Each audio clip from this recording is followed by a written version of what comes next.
All right, we're going to talk about critical thinking. I want to share my screen here.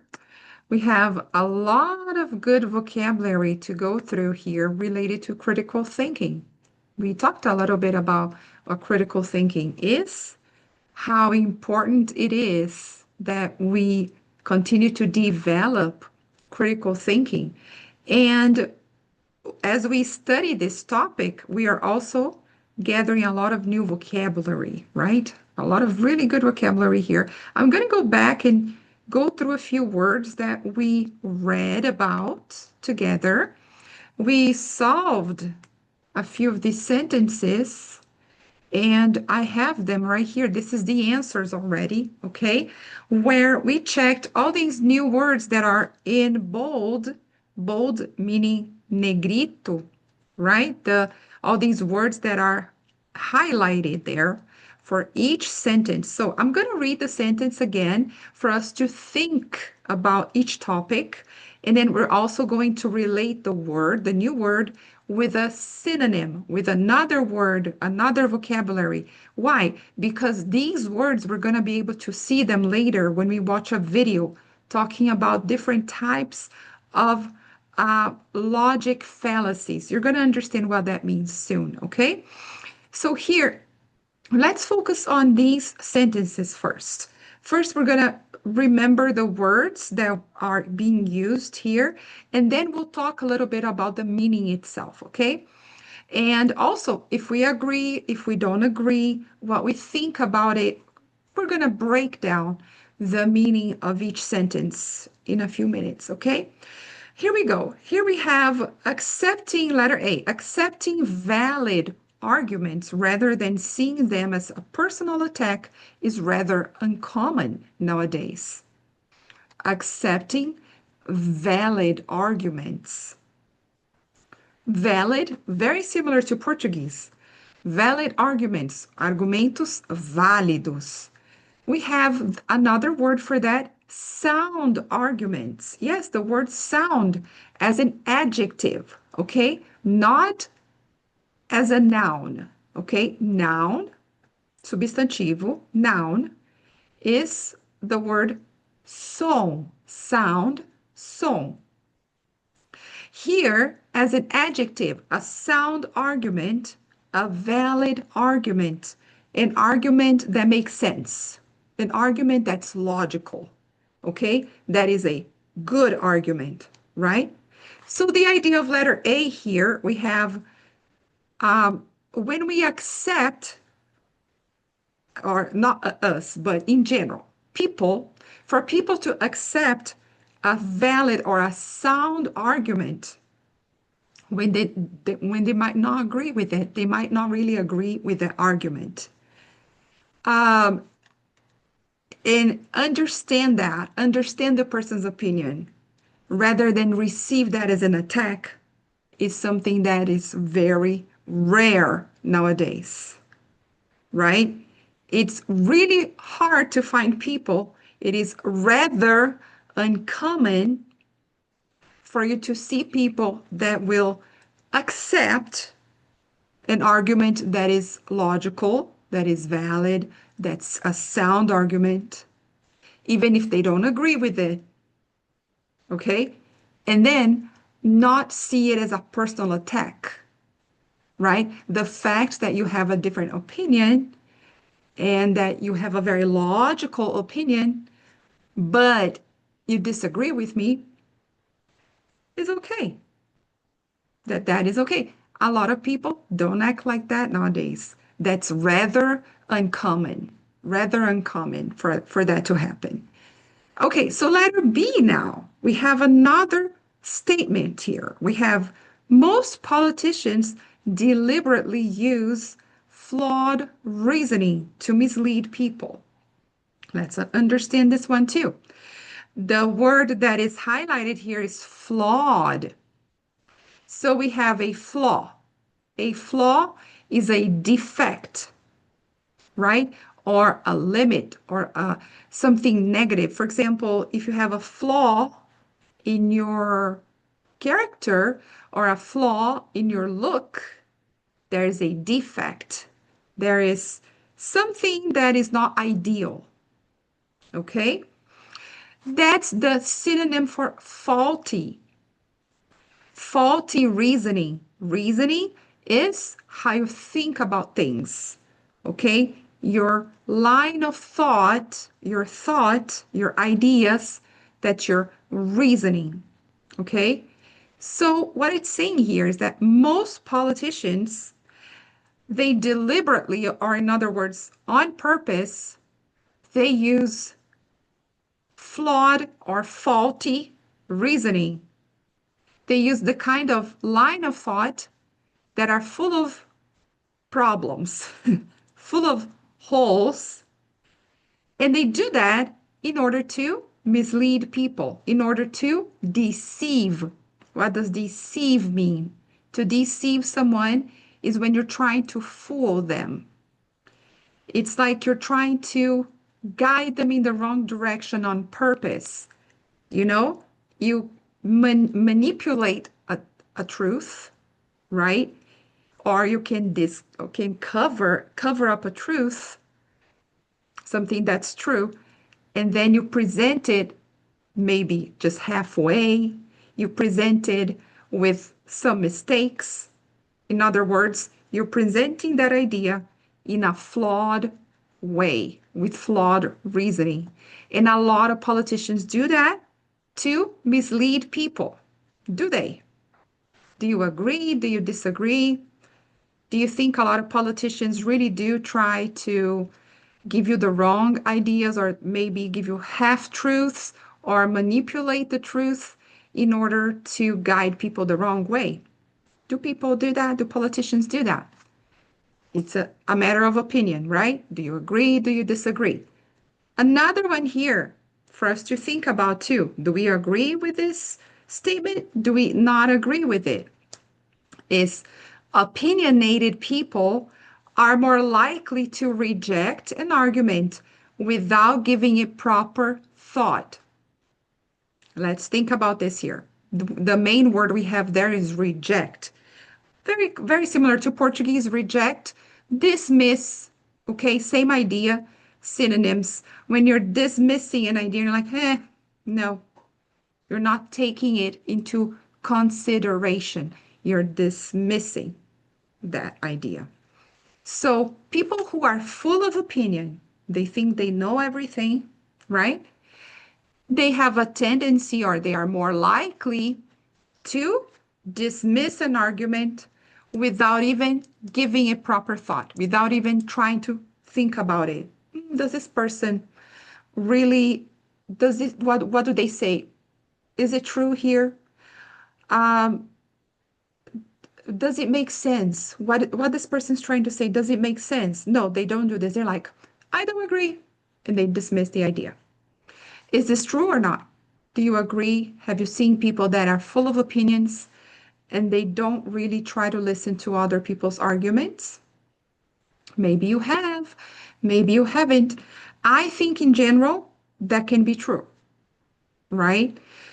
A lot of people who think they know everything, people who already have a formed idea or a formed opinion about many things in life, they think they're always right. So they're not really trying to listen to you, to understand you, to think about your opinion in order to accept or reject it, right? Usually they just go ahead and reject it right away. Letter D, we have being able to refute a scientific argument requires advanced knowledge of the subject matter. Okay, a lot of big words here. In order for you to have the ability to counter a scientific argument, so there's a scientific argument, right? Someone states something, they confirm something that is based on science, but then maybe you don't agree. The other person doesn't agree with that. They have to counter, they have to go and show the other side of the story of why they don't agree. Well, being able to do that, to counter the argument, requires advanced knowledge of that topic, of that subject matter. Do you agree with that? In other words, if you're going to talk about something scientific in nature, like we talked about the other day, vaccines or something related to health or something related to brain development, if you're going to say you don't agree with someone, like a scientist or an expert, a professional, do you have to have a lot of knowledge, like advanced knowledge of that topic? Do you agree with that? Or do you think you don't have to know so much in order to be able to make your opinion known, in order for you to share your opinion? I don't know what to think about that. Maybe I was thinking that yes, you do have to have advanced knowledge, and a lot of times I don't really give out my opinion like a final answer. There are some controversial topics like vaccines, for example. I just mentioned that. And President Trump, he started talking about recently how vaccines can cause autism, and he was prescribing now. I think he's already done it officially where kids have to follow a different vaccine schedule and all that. And I tend to agree more with him about that. To me, when I after what I've read about that from a lot of different scientists and people that understand this topic. I tend to agree, but I don't have a final answer. I feel like I don't know enough. And maybe you have felt like that too. There's a very controversial topic in the science world, and maybe you feel like I need to study more about this. I don't want to give my final answer.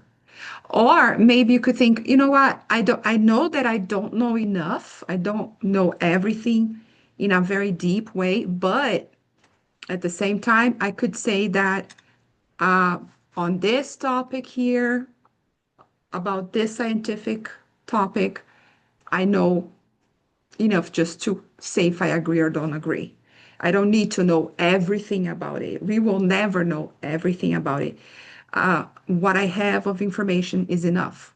Maybe that's how you think. Do you think it's better, or do you think it's enough just to know some of it? Do you think you need to know a lot for you to give your opinion on that topic? People say nowadays, everybody has a degree in health or in medicine, right?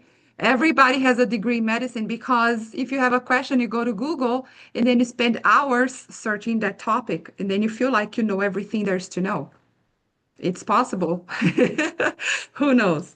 But let's continue here. I don't know. You think about what you decide on that topic there, but let's continue to letter E. We have here ad campaigns are becoming more and more persuasive. Okay, now with persuasive, very common, very similar to Portuguese, algo persuasivo. We have compelling, which is something that is very convincing, convincente, compelling, convincente. Ad, what is ad? We saw that it's advertising. Advertising campaigns are becoming more and more persuasive. That means that these companies that produce advertisement, they are more and more learning and using the skill of persuasion, of negotiation when they create their campaigns because they want to convince people. I don't know if maybe they sometimes are going a little bit too much on the convincing part because that can become manipulation depending on how far they go, right?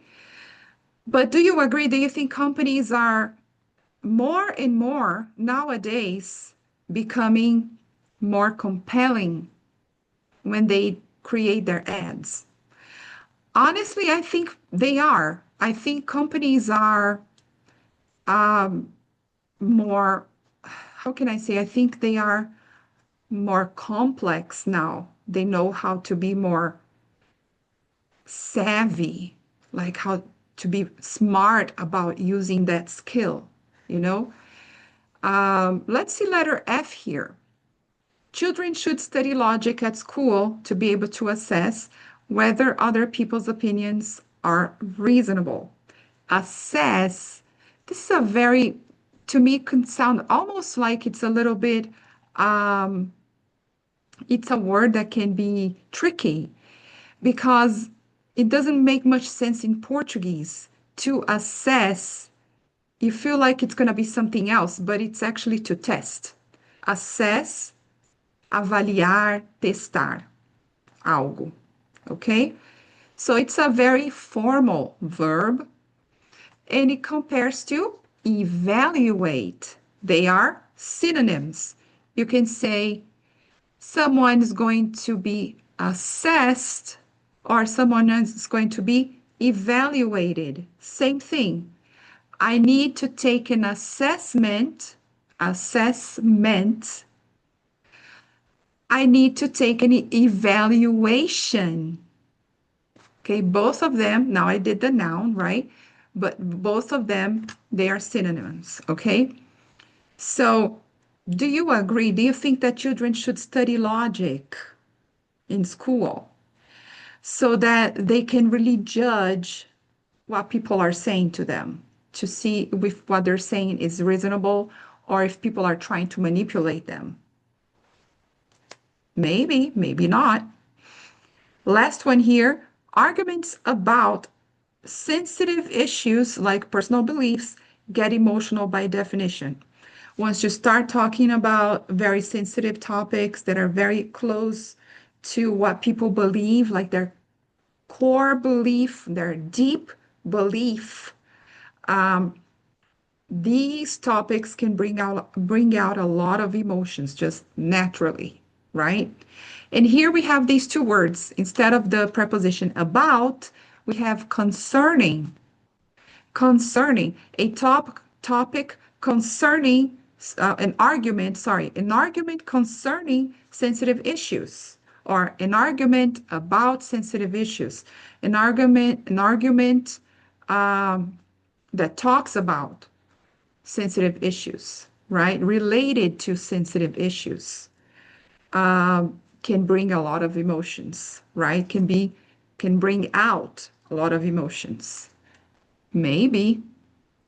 Um, is it possible for you to talk about something real controversial that's very sensitive without being emotional?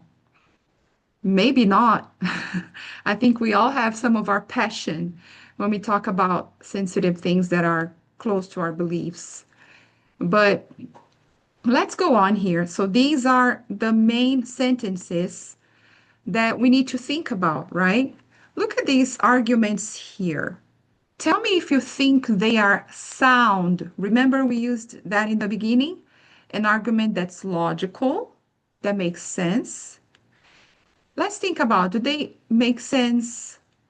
Are they sound? And if they're not, why do you think they are faulty? So we have opposites. Faulty argument, a sound argument.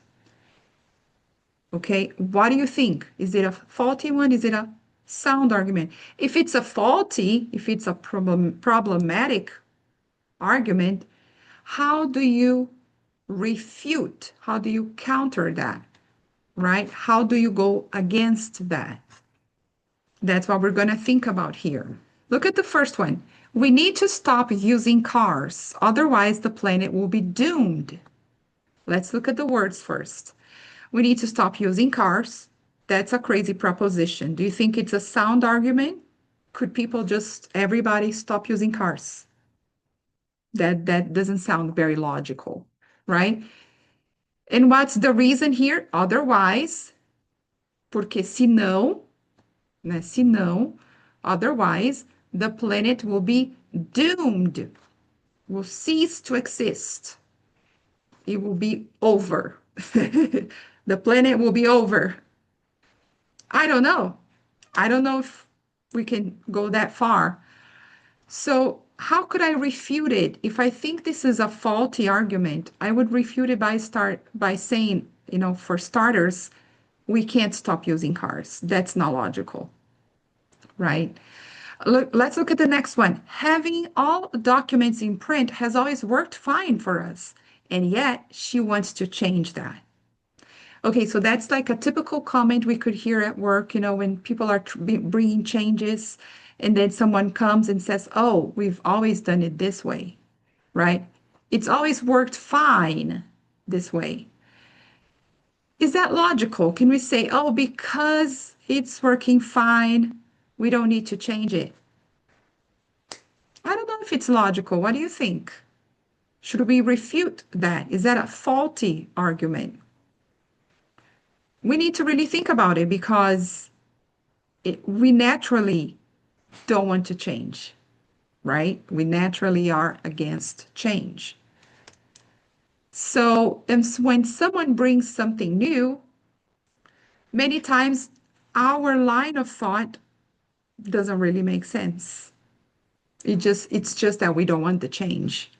So the way I would refute that is just because it worked fine doesn't mean we can't make it better, right?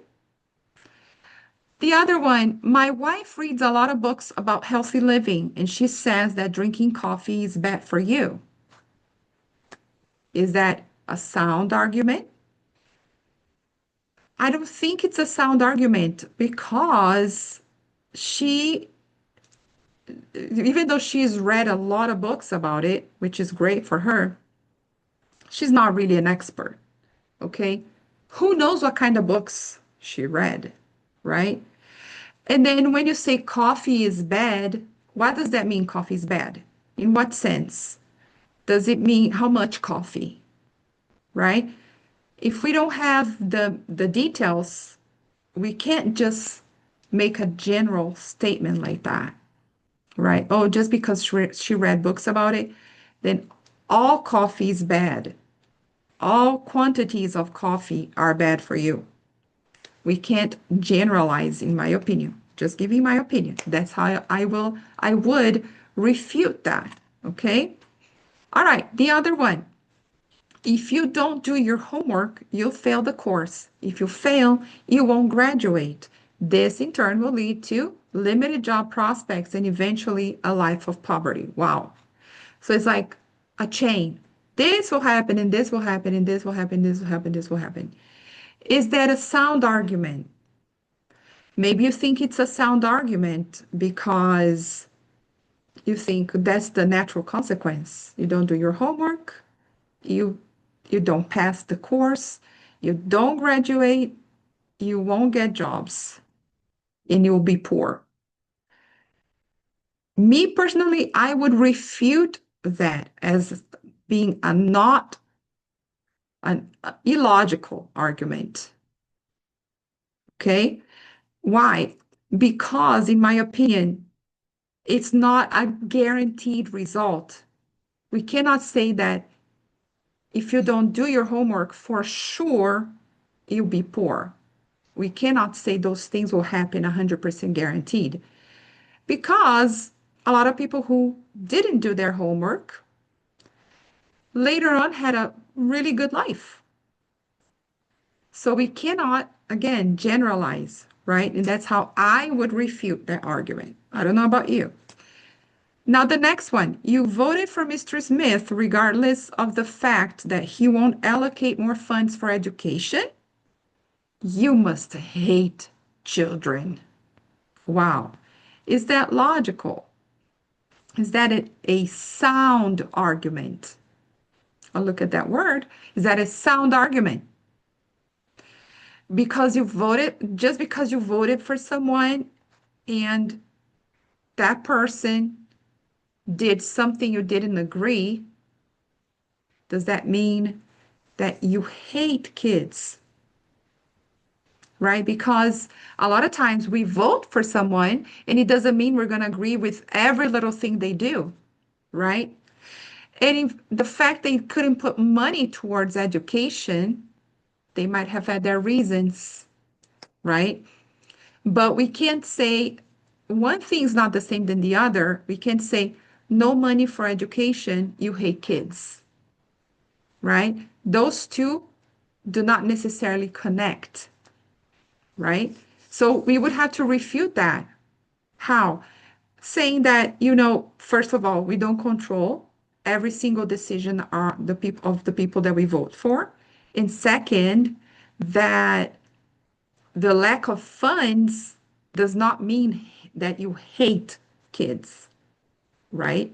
It could mean that, you didn't prioritize the kids, but it doesn't mean you hated them. All right, let's look at the last one. Since you've never been a CEO, I don't think your opinions about business matter. That's a tough one. Is that logical? If you tell someone, you don't have experience in this field, so your opinions about business don't matter. I don't know, because being a CEO is one thing, opinion about business is something else, right? So I would refute that, thinking that just because someone doesn't have a specific experience in one area does not mean this person doesn't know anything about that whole topic, right? Just because they haven't been a CEO doesn't mean they know nothing and their opinion doesn't matter about business. They might know a few things. Maybe they're not in management, but maybe they are good at sales, which is an aspect of business. Or maybe they're not in management, but they are good at finance or like finance administration, which is another area of business, right? So it's very tricky to generalize. Let's look at this topic, logical fallacies. I don't know if you've ever heard of this term, logical fallacies. So it's flaws, it's defects in our thinking, in how we process our logic.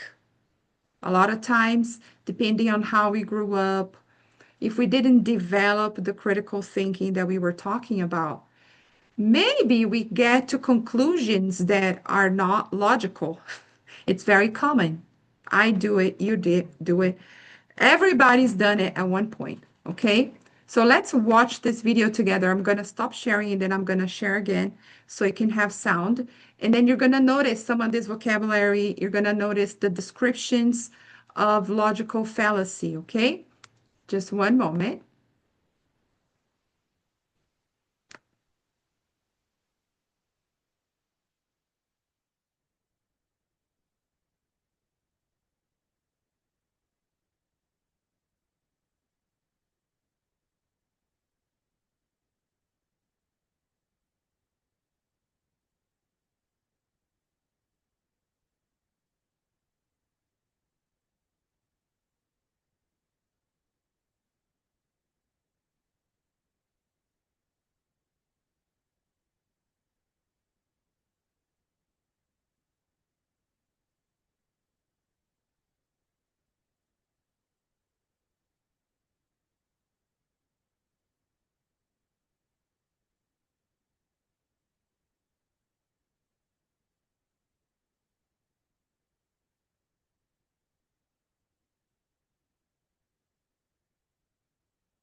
All right, here we go.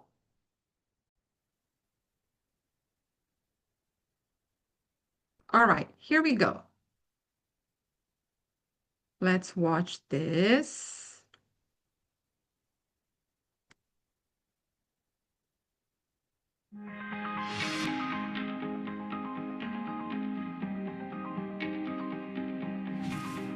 In a debate, persuasive arguments and oratory skills are used to appeal not only to... Since I know you like a challenge, I'm gonna do no subtitles. Okay, let's start over. Let's start over.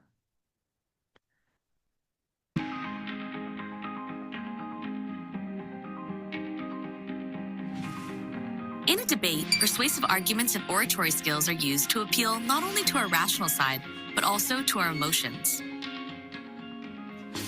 Debating involves reducing complex social and economic issues to simplified stories that are easy to understand and relate to.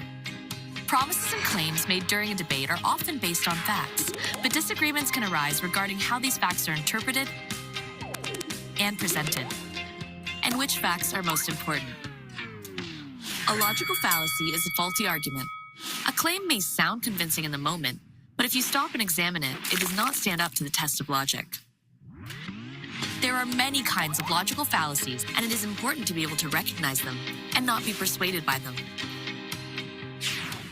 An authoritative argument is when something is said to be true because an expert said so, whether that person is qualified or not.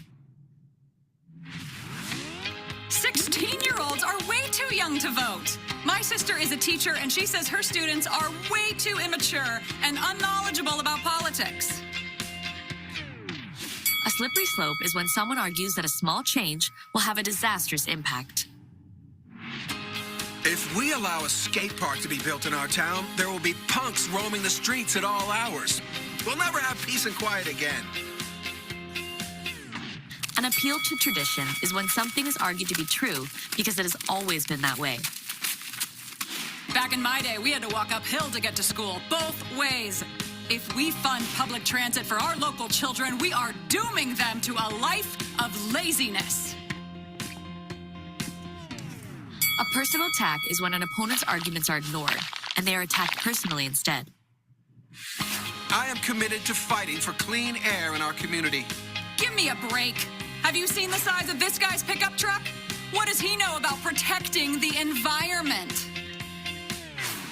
A false dilemma is when only two solutions are presented to solve a problem, when there are other options available. The only way to increase employment among women is to have a fully funded childcare system. You either support this plan, or you decide that our women aren't worth investing in. A straw man argument is when an opponent's argument is deliberately altered to make it easier to attack. I believe we should spend less money on the military. Can you believe this? My opponent wants to leave us defenseless. We all deserve better. In order to be an informed voter, citizens should not only pay attention to what politicians are saying, but also have the tools to evaluate their statements. All right.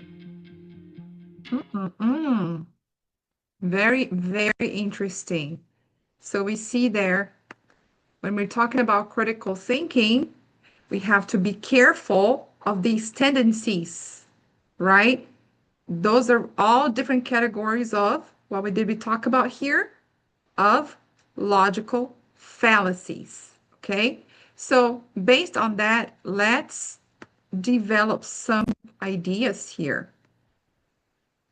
So before we go on, actually, here's the definition of logical fallacy. A faulty or like a defective argument. You know, at first you might think, oh, it's pretty convincing, but then once you start thinking about it a little bit more, once you start evaluating it, you notice that it's actually illogical. Okay?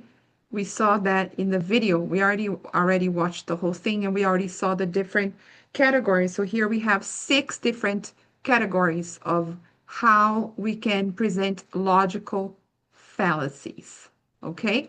Let's talk about this topic for a little bit. Here's some questions. Look. You can think about it. You can record your answer. You can write down your answer if you want. How aware were you of the logical fallacies presented in this video? So, in other words, had you heard about this before? Have you ever read about this? Did you know about it? What other examples of these logical fallacies have you heard? Are there other ones? I don't think I remember any additional ones right now. Why do people use faulty arguments such as those presented in the video? Why do people do that? Do you think that it's dangerous when they do that? Why or why not? In my opinion, I think that using faulty arguments like that, depending on where you use, can be very dangerous because if you're a leader, if you influence a lot of people, your arguments are influencing those people. And if they are faulty, if you're using these logical fallacies on them, then they are probably going to follow your steps or follow your conclusion. And this is very dangerous, right? So depending on how you use them and how much and in what situations, they can be dangerous, in my opinion. Okay, look at the topics here. We have 1, 2, 3, 4, 5, 6. Authoritative argument, slippery slope, appeal to tradition, personal attack, false dilemma, strawman argument. Wow. Let's see what each one matches to. We have the type of logical fallacies and we have the arguments, okay? So we're going to connect what each one, the description that matches the definition, okay? So we have number 1 here. We need to stop using cars, otherwise the planet will be doomed. What is that? Is that false dilemma, maybe? Or it wouldn't be authoritative, not slippery slope, not appeal to tradition. I think it's false dilemma. We'll see. The other one, having all documents in print has always worked fine for us, and yet she wants to change that.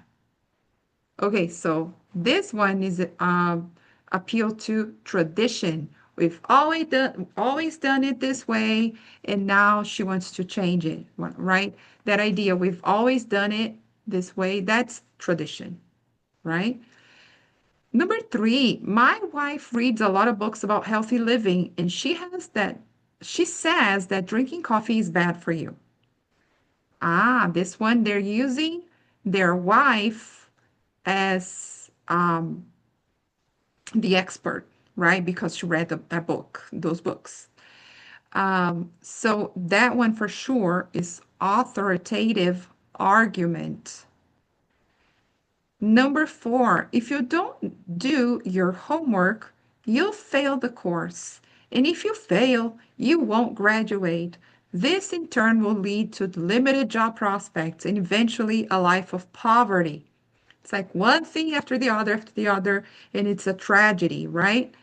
That is slippery slope, letter B for number 4, because remember, the slope, it's like things are going down, right? One problem after the other. That's slippery slope. Next one, you voted for Mr. Smith regardless of the fact that he won't allocate more funds for education. You must hate children. Wow. I think it's personal attack. Did we already use personal attack? I don't think so. I would use personal attack for that one. I don't know what you would. Do you think another one would make more sense? I think it's personal attack. Let's look at the last one. Since you've never been a CEO, I don't think your opinions about business matter. I think this is the strawman argument, right? So you break down the person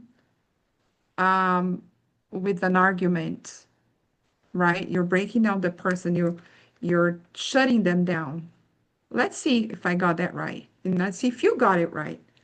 What did you choose here? Number 1, false dilemma, right? If we keep using cars, the planet will be doomed. Like, we don't know. False dilemma. Number two, we have appeal to tradition. Yes. Number three, authoritative argument. Correct. Number four, slippery slope, right? One thing after the other. Number five. Oh, number five is the strawman argument. That is the strawman argument. Okay, so you voted for Mr. Smith, so you must hate children. And then the last one is the personal attack. Makes sense. It makes sense. So it's actually personal attack, when people want to bring you down because of your experience or lack of experience. Personal attack. Very good, very good. I'm going to stop right here because we saw a lot of words here. So it would be nice to review those terms that we used today. Okay, we used here again. You can think about, maybe you can write your own definitions or write an example with each of these new words. We have sound argument. We have faulty reasoning.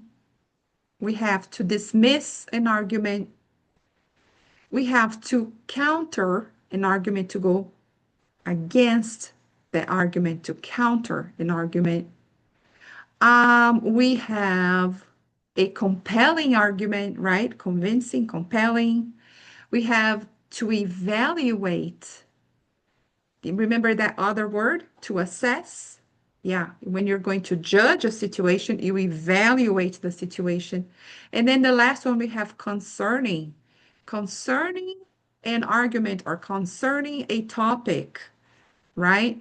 When you're going to relate something to the topic, you're going to talk in relation to that topic. You're going to use the word concerning, okay? Think of those words, apply them in examples, how you would use for your own life. And then next part, we're going to have a few exercises. I'm going to do that in another video. Talk to you later. Bye-bye.